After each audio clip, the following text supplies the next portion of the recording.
Look, stop burying the lead and tell the American people the threats that Donald Trump poses to them and our national security. Look what just happened. Bloomberg spent some time with Donald Trump at Mar-a-Lago. They wrote this puff piece on him.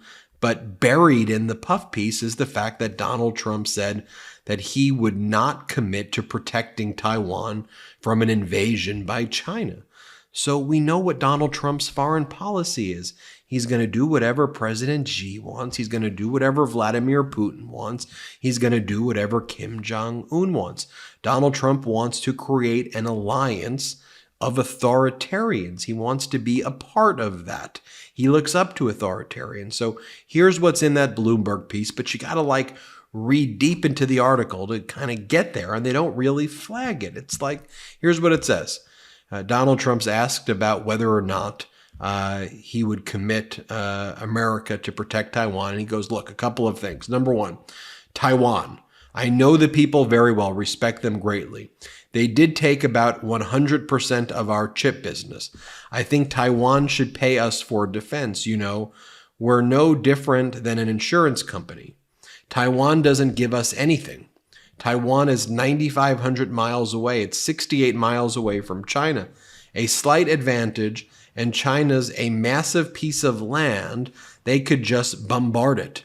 They don't even need to. I mean, they can literally just send shells. Now, they don't want to do that because they don't want to lose all those chip plants. You know, all those plants, and they don't want to do that. But I will tell you, that's the apple of President Xi's eye. He was a very good friend of mine until COVID. That I really, I didn't feel the same way. Same thing with Putin. Putin and I got along very well with our relationship. We were never in danger of a war. He would have never gotten into Ukraine. I said, don't ever, ever go into Ukraine. The oil prices, it was so crazy. The oil price was so crazy, and it was always the apple of his eye. Just like with China, it's the apple of China's eye. It was the apple. It's the apple of his eye.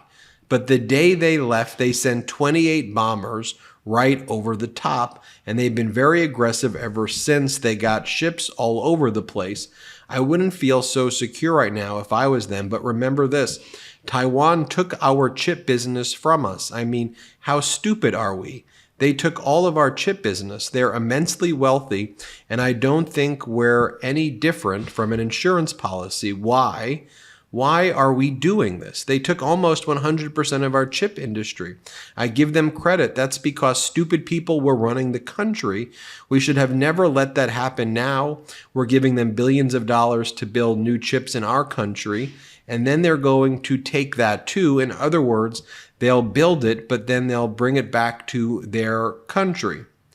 And then so there's a fact check, but you have to read the footnotes here in this interview. And it says Taiwan produces 92% of advanced microchips, according to the Semiconductor Industry Association.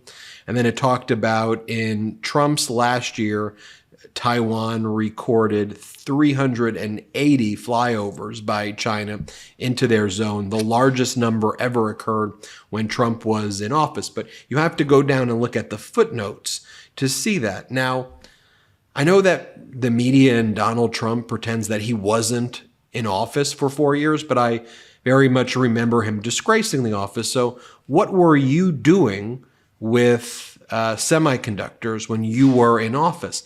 The stupid people you're referring to are you were in office. You did not pass the CHIPS Act. And the issue that we saw was when COVID hit, how dependent we were on overseas semiconductors because we were not making them here in the United States. So President Biden pushed forward legislation called the CHIPS Act, which now has led to a semiconductor manufacturing boom here in the United States. And with the Infrastructure Act and the Inflation Reduction Act, policies put forward and pushed by President Biden, we are in a much better position. And Donald Trump mentions oil. For the first time under President Biden, we are energy independent. And I know that Donald Trump and MAGA want to go drill, baby, drill, while President Biden is focused on climate change as a real threat to our country and to the world, frankly, and to future generations, to the survival of our species, which it is. President Biden still has more domestic drilling than Donald Trump did, or as America has, or any country ever in the history of the world right now. Those are just facts right there. And so as you read this, how do you bury the fact that Donald Trump essentially is inviting an invasion by China of Taiwan and upending all of our policy? Donald Trump wants to take America out of NATO. He will allow China to invade Taiwan. Donald Trump will give Ukraine to Russia. That's what he will do on day one. He will give Ukraine to Russia. But you want to know what the actual headline was from Bloomberg? You want to know how Bloomberg framed that story?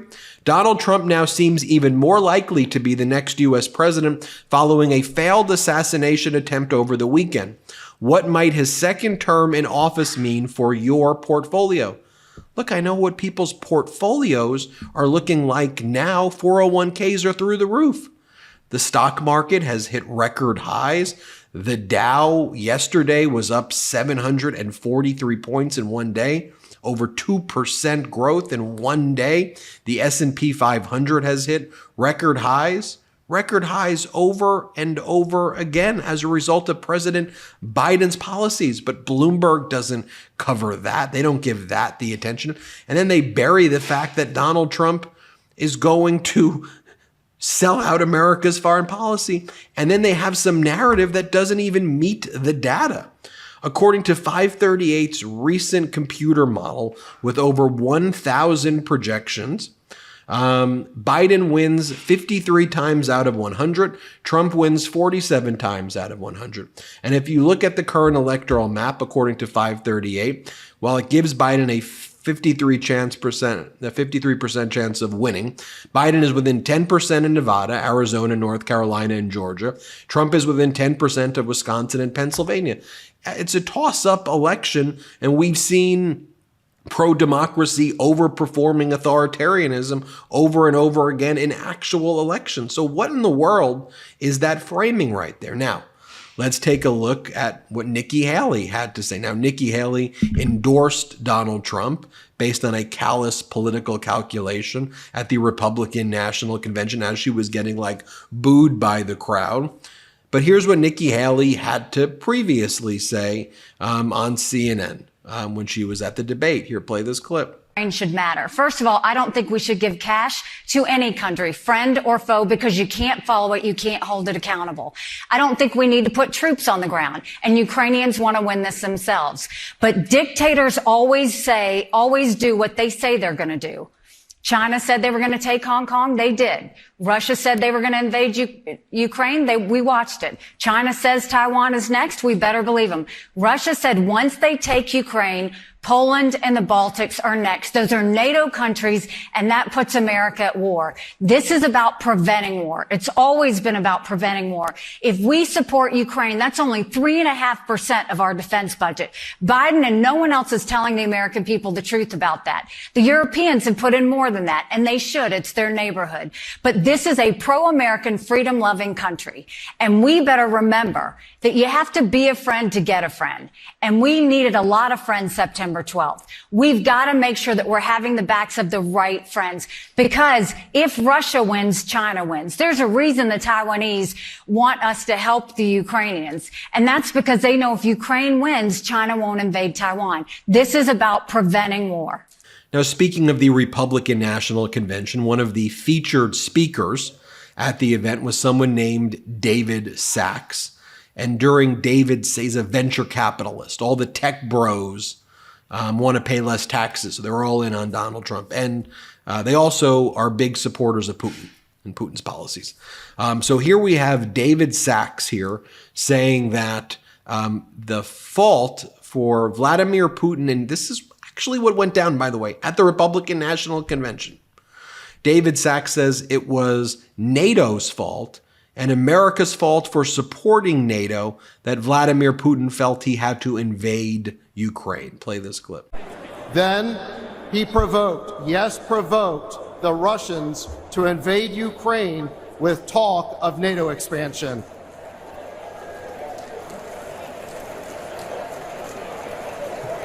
Afterward, he rejected every opportunity for peace in Ukraine, including a deal to end the war just 2 months after it broke out. So here's a pretty cool and positive story I want to share. So I got my uncle MD hearing aids, and I saw him recently over the past weekend, and he told me how much better his hearing has been. This podcast is sponsored by MD Hearing. MD Hearing is an FDA-registered, rechargeable hearing aid that costs a fraction of what typical hearing aids cost. MD Hearing's Neo model costs over 90% less than clinical hearing aids. The Neo fits inside your ear, so no one will even know it's there. Plus, MD Hearing just launched the Neo XS, MD Hearing's smallest hearing aid ever. MD Hearing recently cut their price in half. That means you can get high-quality, rechargeable digital hearing aids for only $297 a pair. MD Hearing was founded by an ENT surgeon who saw how many of his patients needed hearing aids but couldn't afford them. He made it his mission to develop a quality hearing aid that anyone could afford. I have been raving to everyone about MD hearing aids for a while now. MD Hearing is just as good as premium quality hearing aids. $297 for a pair of hearing aids this good is crazy. I can't believe I was overpaying so much for hearing aids, and I can't believe how much my uncle loves MD hearing aids. Edward S. calls MD Hearing, quote, the best hearing aid I have used at any price. It's like exactly what my uncle said. MD Hearing has sold over 1.5 million hearing aids, and they offer a 45-day risk-free trial with a 100% money-back guarantee, so you can buy with confidence. Get the hearing you deserve with MD Hearing.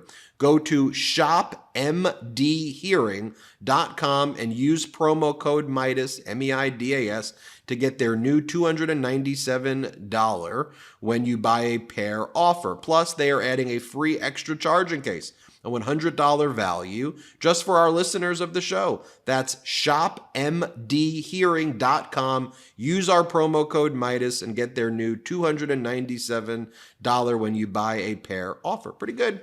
Like, do we realize how radical and extreme that is? That at the Republican National Convention, they are out there supporting spreading Putin propaganda. And by the way, here's a recent selfie video that Donald Trump made of himself saying the biggest threat to America are Americans, that he doesn't think Russia is a big threat, and that he would consider removing America from NATO.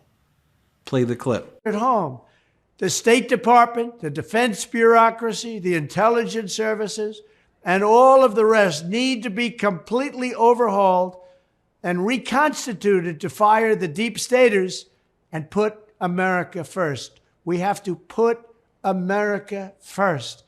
Finally, we have to finish the process we began under my administration of fundamentally reevaluating NATO's purpose and NATO's mission.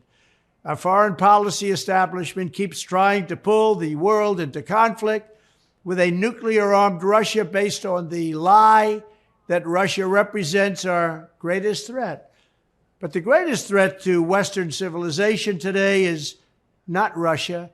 It's probably, more than anything else, ourselves and some of the horrible USA-hating people that represent us. Now, here is Donald Trump in an interview that he gave with Fox Business, saying that, you remember in the article, the apple of his eye, the apple of his eye? Here's Donald Trump saying that he was the apple of Putin's eye. Play the clip. Putin would have never gone into Ukraine, but that was just on my relationship with him, my personality over his, would have never gone. I used to speak to him. It was the apple of his eye, but I said, don't ever do it. And it was, tough stuff there, but he would have never done it. But he wouldn't have done it for another reason, and maybe this is even stronger. We, with this green energy, drove up oil, the oil price, so high, where he was getting $125 close a barrel, that he made so much money that he was able to go and prosecute the war. Here's Trump saying that Putin liked Ukraine. It was the apple of his eye. You never heard these things being talked about. I knew about them because I'd be with President Xi, I'd talk, and he likes Taiwan a lot. And Putin like Ukraine a lot. It was the apple of his eye. But he never made a move with me because he knew he couldn't do it. Remember this also with Putin. You know, they like to say, oh, Trump was soft. I was tougher on Russia than anybody in history with the sanctions and everything else. You said you could end the war in Ukraine in 24 hours. Yes, I could. How would you do that? I know Zelensky very well. I felt he was very honorable because when they asked him about the perfect phone call that I made, he said it was indeed perfect. He said it was, he didn't even know what they were talking about. He could have grandstanded, oh, I felt threatened. Well, that's not going to be enough for Putin to stop bombing Ukraine. No, I'm not saying that. What I'm saying is that I know Zelensky very well and I know Putin very well, even better. And I had a good relationship, very good with both of them. I would tell Zelensky, no more. You got to make a deal. I would tell Putin, if you don't make a deal, we're going to give them a lot. We're going to give them more than they ever got if we have to. I will have the deal done in one day. One day. Now, China. And here is former Australian Prime Minister Turnbull, Malcolm Turnbull. And here he talked about Donald Trump's infatuation, obsession with Vladimir Putin, how much he admired him. Play the clip. When you see Trump with Putin, as I have on a few occasions, he's like the 12-year-old boy that goes to high school and meets the captain of the football team. My hero. It is really creepy. It's really creepy. Now, and that struck you at the time? Oh, absolutely. It struck everybody. It was like you could touch it. It was creepy. The creepiness was palpable. Are you trying to say they're having a bromance? No, I'm not saying. I'm just telling you what I saw. Regrettably, the Republican Party under Donald Trump, and particularly the right wing of the Republican Party, are very sympathetic to Vladimir Putin. I mean, I've been with Trump and Putin. Trump is in awe of Putin. Tyrants are often popular. You see, the key to democracy, liberal democracy, is that it empowers the majority, but it also, through the rule of law, constrains the majority. And if you get to the point where anybody who can muster a majority, and I don't think Trump can do that, by the way, but anyone who can muster a majority is given absolute power and then can do whatever they like to the minority, that's not a democracy. That is a tyranny.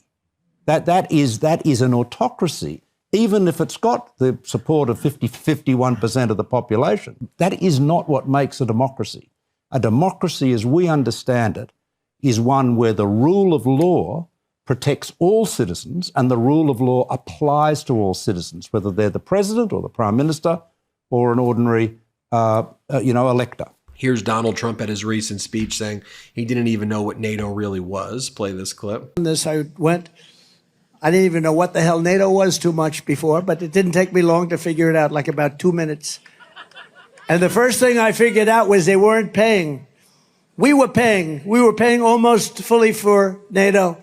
Here he is praising Vladimir Putin and President Xi at another speech. Xi of China, when you see Kim Jong-un of North Korea, when you see Putin and you see all of these people, they're at the top of their game, whether you like it or not, and they can't believe that this has happened to the United States. Now, compare that to what President Biden recently said about NATO, speaking at the 75th anniversary. Play the clip. Before this war, Putin thought NATO would break. Today, NATO is stronger than it's ever been in its history. When this senseless war began, Ukraine was a free country. Today, it is still a free country. And the war will end with Ukraine remaining a free and independent country. Russia will not prevail. Ukraine will prevail. So if you want to actually report on this media, if you want to do your job, report on these things. Maybe you want to show, maybe a big headline is that Donald Trump's former national security advisor, John Bolton, says that Donald Trump will withdraw from NATO.